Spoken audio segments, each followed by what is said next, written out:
Why do 95% of real estate agents suck? I think that a lot of people want to dismiss it and give themselves excuses, whether it's market conditions or interest rate conditions. I just don't know enough people. My company's not giving me leads. All right, I'm here with Josh, or is it Yosh? Are you Mexican?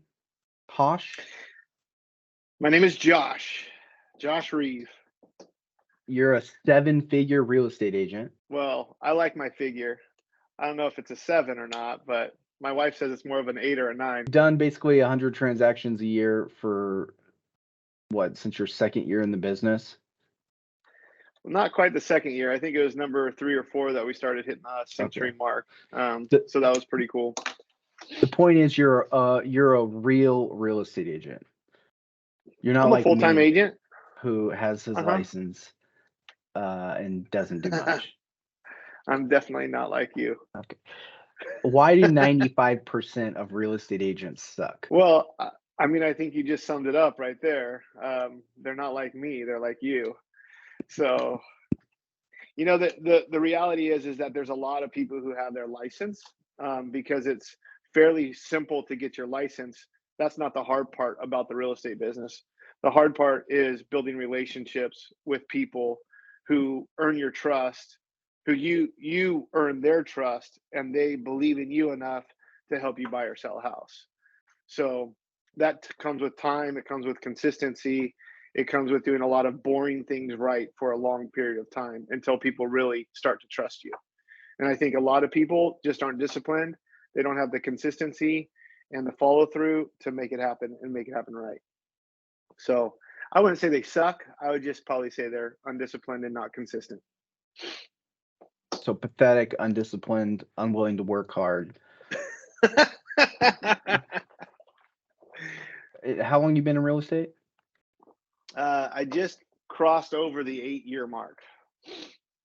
So you're crushing it. You're doing a lot of transactions. Are you doing real estate in the community that you grow up in? Do you have this massive sphere of influence when you started to where people were just lining up? Hey, that's a great question. No, not at all. I moved here about 8 months. I'm in Modesto area, California. So I moved to Modesto area about 8 months before I started in real estate. So I moved here in February, started on real estate in September. I knew one other family in Modesto when I moved here, and that was it. And so for me, it was really about getting out and just hustling that made it work in my first year. So, no, there's no sphere of influence for me to really pull from when I moved here. What does hustling look like? uh, it looks like the alarm goes off at 5 a.m. in the morning, and you do your morning routine, whatever that looks like, and then you get to work. So I'd get on the MLS to start looking at houses, see what fit for clients in the morning by 5:30, and then about 7 o'clock I'd get my kids up, take them to school. By 8 o'clock I was at my office and just grinding. So for me, it looked like between 70 to 90 hours of work a week in my first year of real estate, because most people don't see real estate as a small business. Most people see real estate as something that it's just a hobby where people are just going to call you and say, "Hey, come sell my house," or "Hey, I want to buy a house." But if you see it as a small business where you dig in, any small business owner knows that they're going to have to put in the effort, especially in the first years of the business, just to get that ball rolling. Once it's rolling, it takes less energy to keep it rolling. But man, I just put the effort in. I was purposeful when I went to the office. I prospected expired leads. I looked at for sale by owners. I did 2 to 4 open houses every weekend. I took any opportunity time or floor time that I could, sat at the office and waited for the phone to ring while I was doing things at the office, writing letters. I looked at farm type ideas. So, what is that? A neighborhood, a zip code, or whatever. And I would look for specific things that I could target. Maybe it's people who had owned their houses for 15 years or more that was in a 2 story house, or maybe it was out of state owners. And I would send them letters, handwritten notes, just to try to create conversations where I could be face to face with people eventually and earn their business and their trust. And it worked. That sounds like a So, lot of yeah, work. it was. Are there any like easy ways to make seven figures or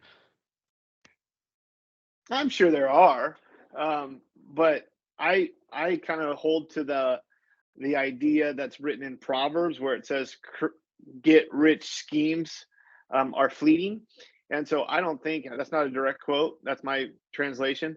I kind of think that we have got to get in and work hard if we're going to want to see the success that we want to see. And you've got to answer your question: is what is your why?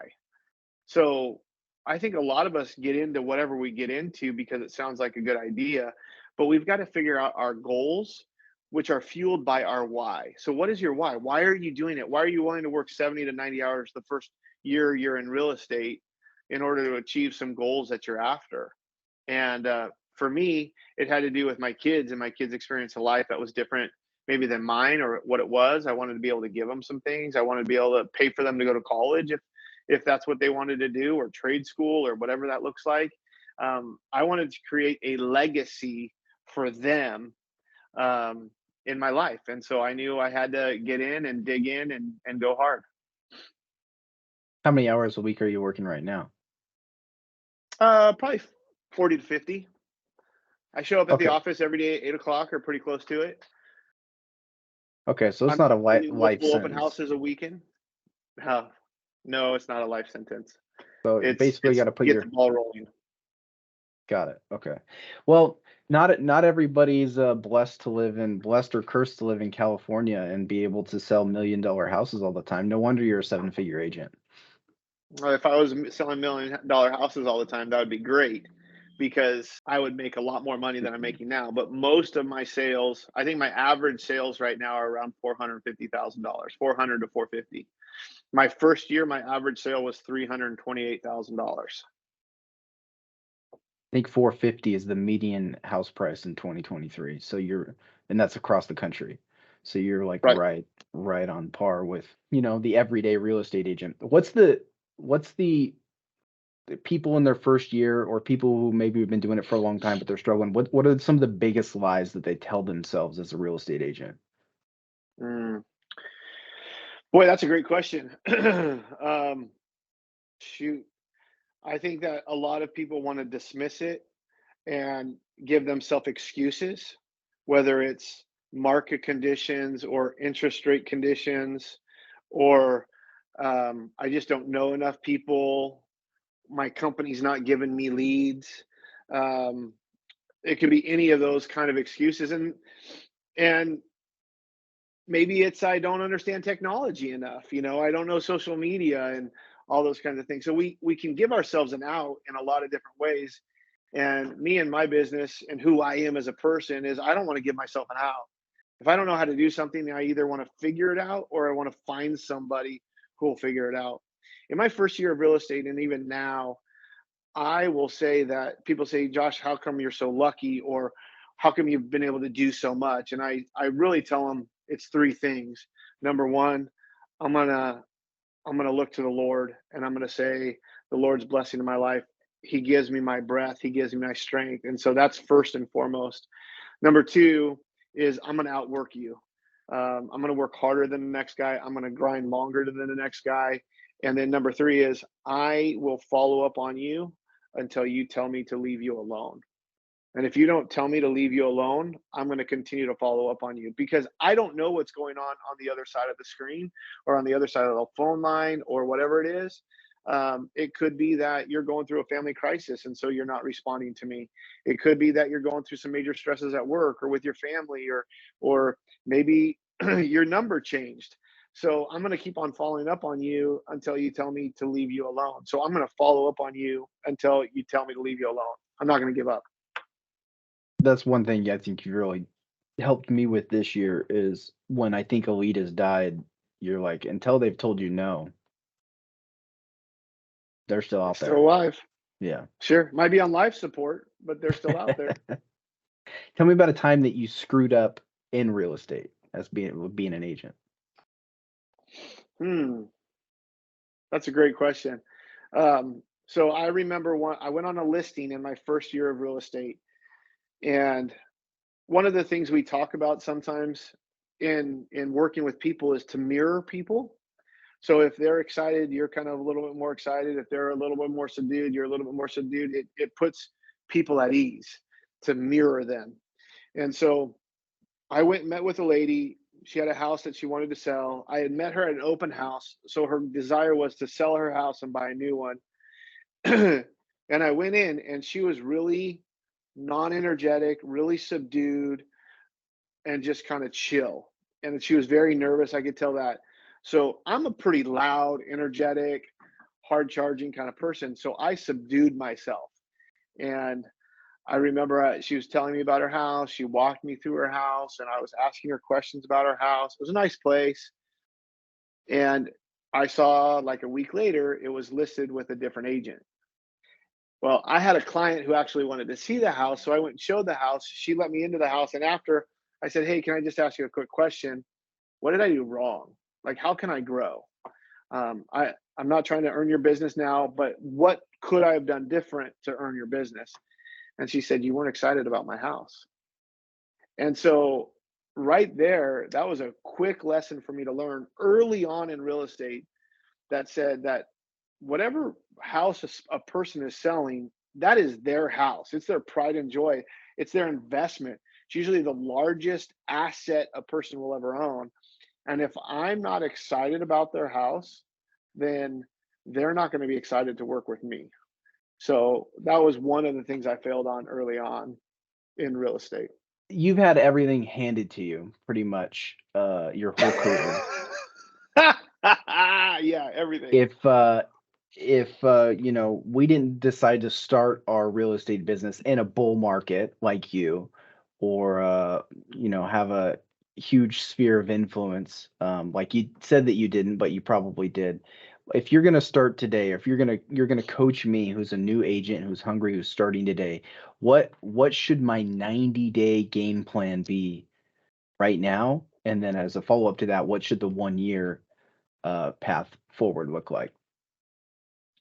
Well, I think first and foremost, you need to sit down and you need to figure out your goals.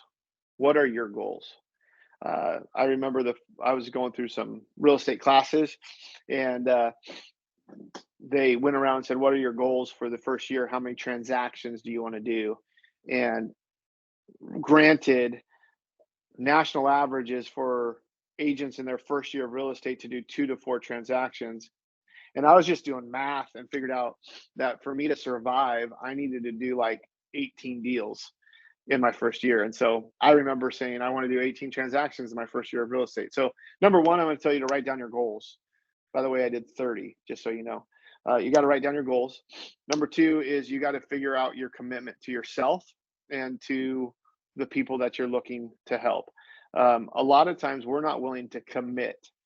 And so by committing, I'm saying commit how many hours you're going to work at real estate today. Commit to how much time you're going to take off, because we all need to take some time off. I didn't really do that my first year, but we do need to take some time away from real estate and from our work, whatever it is.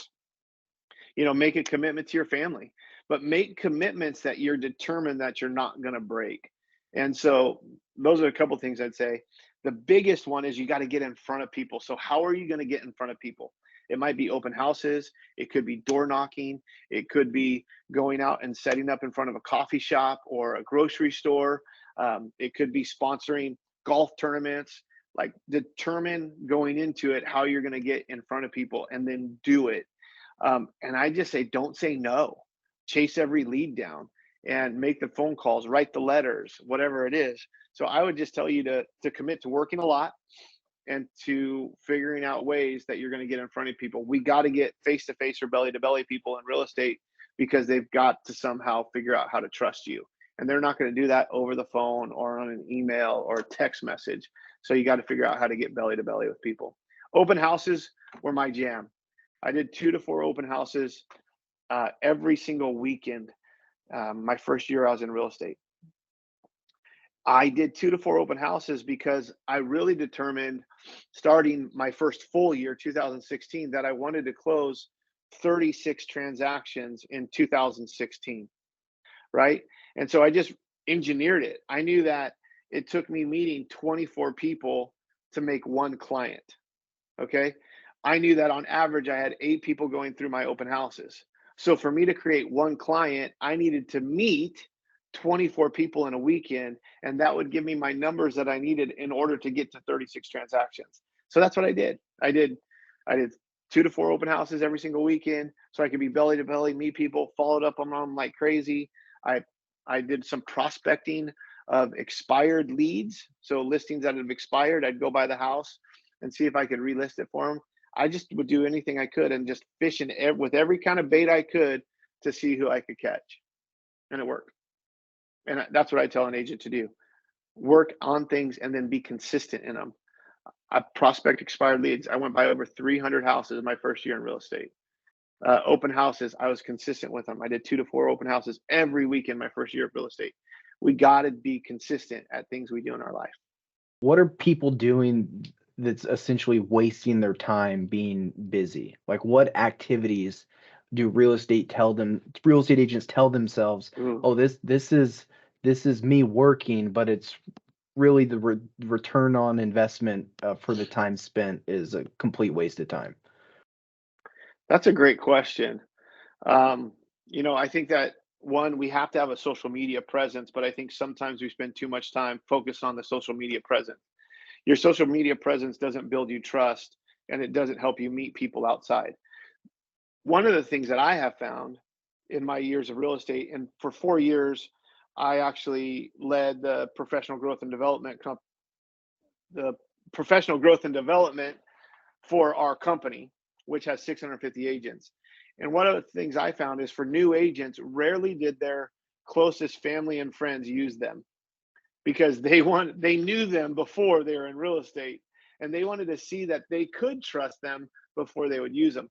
So I think our social media presence, I think we pay for stuff on social media, or we pay for leads that aren't going to be very good for us. I think that the big thing is getting out there and in front of people and figuring out how to do that. So I think paying for leads, I think social media time spent is too much. I think sometimes we go to the office and we just sit and wait for the phone to ring, and we need to be out of the office and in front of people. So I hope that answers the question. On a scale of 1 to I'm retiring on a private island, how optimistic are you about the future of real estate? Mm, I would probably say that I'd be more inclined on the I'm going to vacation or retire on a private island side of things. I think the real estate market over the last year has been very tough. Um, we got used to, in real estate and as a nation, a nice little 2.5 to 4% interest rate. And then the interest rate skyrocketed to our feeling to now sitting around 7% as of today. And so it caused everybody to pause. And because prices haven't come down because inventory is so low, there isn't a lot of activity in the real estate market. Where our market is down about 50% in sales over last year at this time. And so there's just less homes being bought and sold. And so there's these issues. But when I think about next year, I think about a president election as you're sitting in the Oval Office happening next year. I think we're going to see in 2024 real estate prices, real estate interest rates go down, while at the same time our prices are going to start elevating with the lower interest rate. We're going to see more houses come on the market. People are going to decide, hey, I want to move or I have to move. So I have to sell my house no matter what. I can't wait any longer.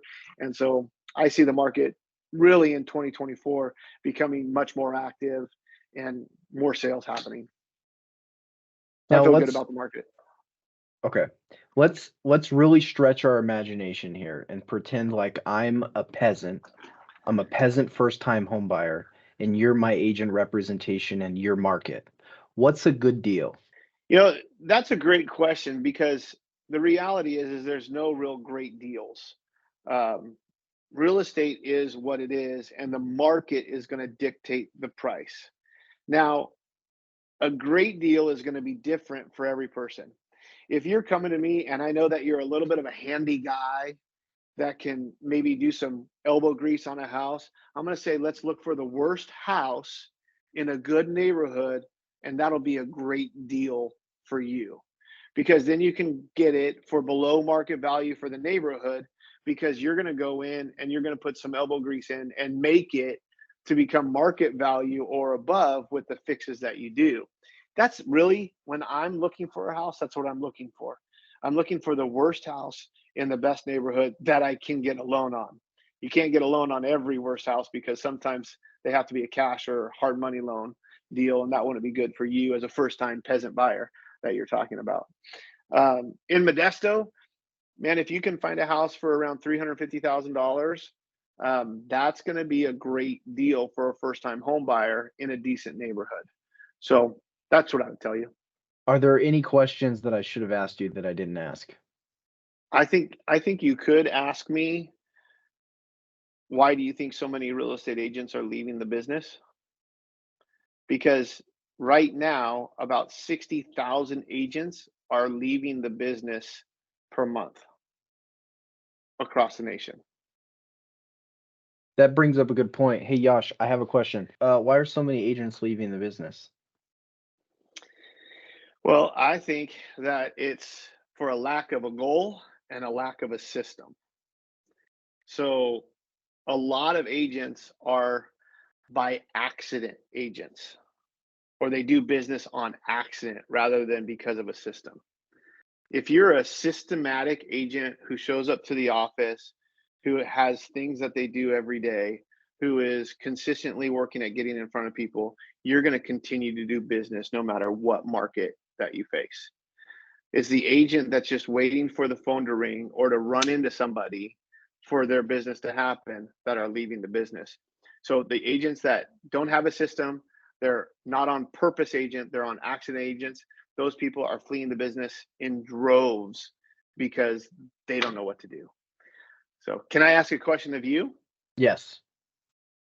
So, you do some podcasts like this with other people. You're also doing some loans for people. From your perspective, why do most agents suck? 95% of agents suck, as you questioned me. It's really the same answer. They don't put in the work. They think, me personally, I probably know 20 agents, but I'm only going to use one, the one that I know who puts in the work. And that's why Okay. you've got a Pareto principle where 80% of the people are using 20% of the agents, or, some number similar to that, because For sure. I know at the end of the day who I want representing me, and that's the one who knows what they're doing, who's hustling and getting it done. Great. So, from your perspective, like, what do agents need to do different overall that would help you in your life, whether it's as a lender or as a buyer or seller? At the end of the day, you have to find ways to provide me as a client value. Sure. In the last Zillow has kind of changed. Zillow, Redfin, Realtor, the online MLS system has kind of changed the role of the real estate agent. And I feel like a lot of real estate agents still live or still pretend like it's 1990. Hey, let me know when you find a house. I'll set you up on this automated Flex MLS search that does the same thing that every other online thing does. And when you find a house, For sure. let me know and we'll go take a look at it. And that's my business. That's basically the value that I'm offering you. No, I want to hear about what I'm going to get in negotiation. I want to hear about you just Good. have to find a way to distinguish yourself from that, because that's the playbook that everybody is using, Sure. and Yeah. it doesn't seem valuable to me. So if I were to come in and say, hey, here's my value, is that people are my passion and real estate's what I do. And how am I going to show that to you is that I'm going to provide you with information, because I believe that information brings clarity to you, and that clarity will help you make great decisions for you and your family. Does that make you feel a little more comfortable and like, okay, maybe this guy knows what he's talking about? Yeah, I think so. I mean, personally, I'm an information guy. If you look at my, my disc profile, I'm heavy on information. So I want to know, I want to know about the market. I want to know the information, your expert opinion on it so that I can make a well-informed decision for myself. That's not the case for everybody. Perfect. So, somebody Hmm. else might have, they just want to have security in the process. They want it to be as stress free as possible. And so maybe your pitch is, hey, I'm very experienced. I've done hundreds of transactions, whatever. You've got to know the person a little bit to figure out. Billions. You've got to feel them out to figure out what their buy point is or their touch point. But um, I think you have to go a layer deeper than, yeah, let's look at houses this afternoon. Good. Thanks a lot. Appreciate you answering my questions.